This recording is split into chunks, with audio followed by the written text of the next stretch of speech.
I'm a teacher, we get sidetracked. So I also got permission to take a class picture, so I'm just gonna take mine horizontally, so, all right. Okay. All right. Good afternoon. My name is Jessica Kiesling, and it is my honor to speak to you today.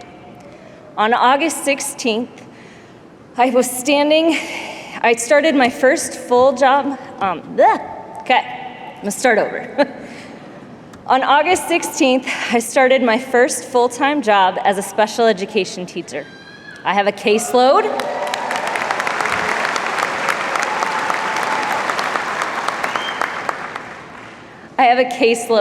A classroom, hundreds of math manipulatives, and all the stress and anxiety that I can handle.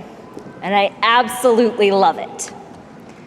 It was almost 4 years to the day that I was standing in one of my favorite spots in the world with a life-changing choice placed before me.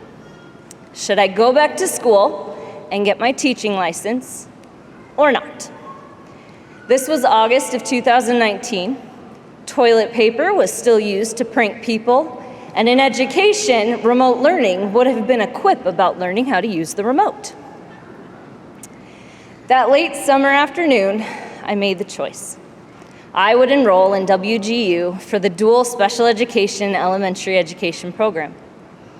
In October of 2019, with a supportive husband who thought I was crazy, and 3 children in preschool, 1st grade and 7th grade, I started orientation. We can all remember that first class. We had our whole degree program in front of us, grand plans for acceleration, and to be done as fast as possible. We had our first call with our mentors, and that first day of school feeling, it was great. I made it through my first term, finishing 6 classes and feeling like hot stuff.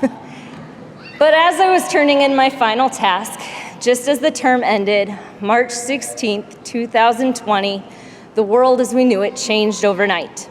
Schools shut down, grocery stores were scary, and I remember walking my new puppy outside one night and thinking, I saw this movie. Will Smith starred in this movie, and it did not end well. Now, no one turned into a crazy zombie, well, at least the brain-eating kind. But the world of education began to change. Words like synchronous and asynchronous ran the day.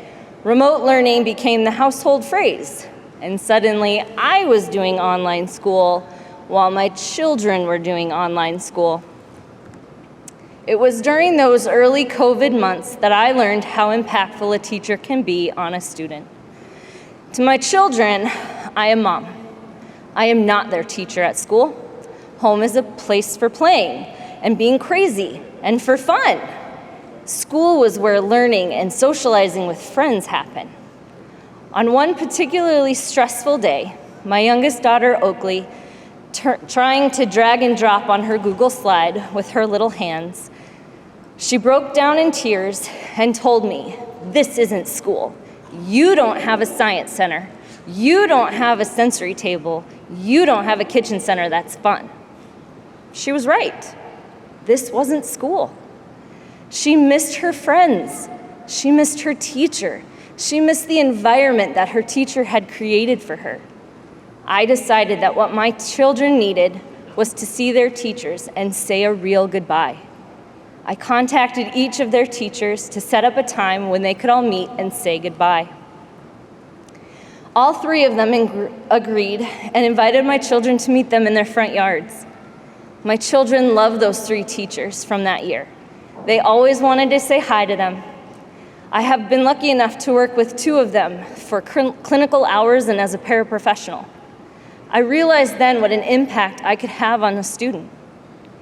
Fast forward to February of 2023, I graduated. Woo!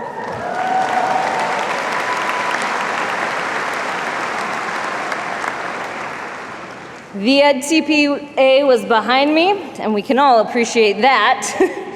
I started at my new school, And I started as a floating sub in the building to finish out the year.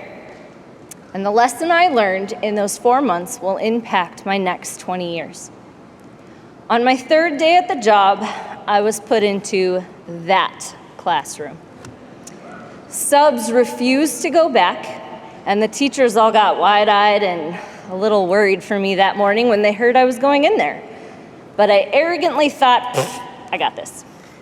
It can't be that bad. I'll save you the gory details. It was that bad.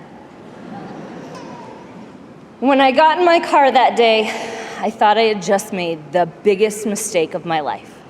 I had just incurred debt, I worked my tail off, and I was already a failure after 3 days.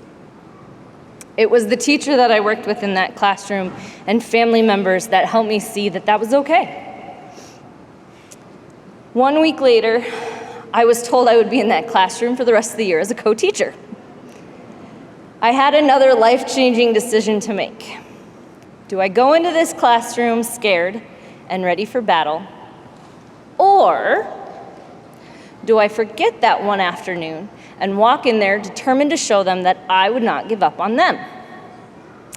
I chose the second route, and I spent those next 3 months showing those students that I was there for them. I talked with them.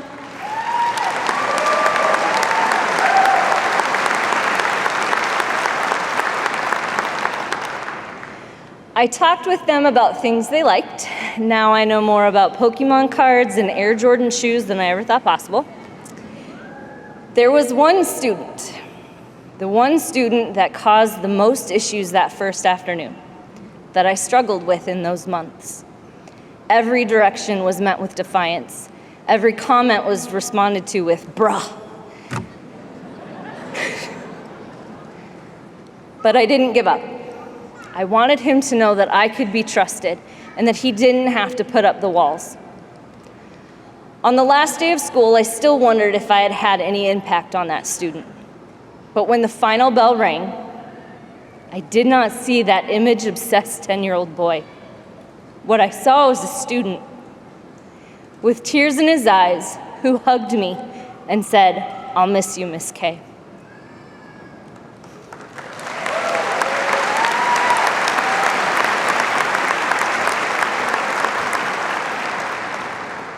He had come to trust me, and several of his other classmates had as well, and I had made a connection with them after all. This is the moment. This is the moment that made all the tests and the praxis and the revision and the TPA worth it. Now, every time I see him in the hall or he sees me, I hear, "Hi, Miss K." He isn't the only one, but he is the one that taught me a valuable lesson. It doesn't matter how bad that student seems on the outside or how I react, it's how I react and how I continue to show them empathy that will build that connection.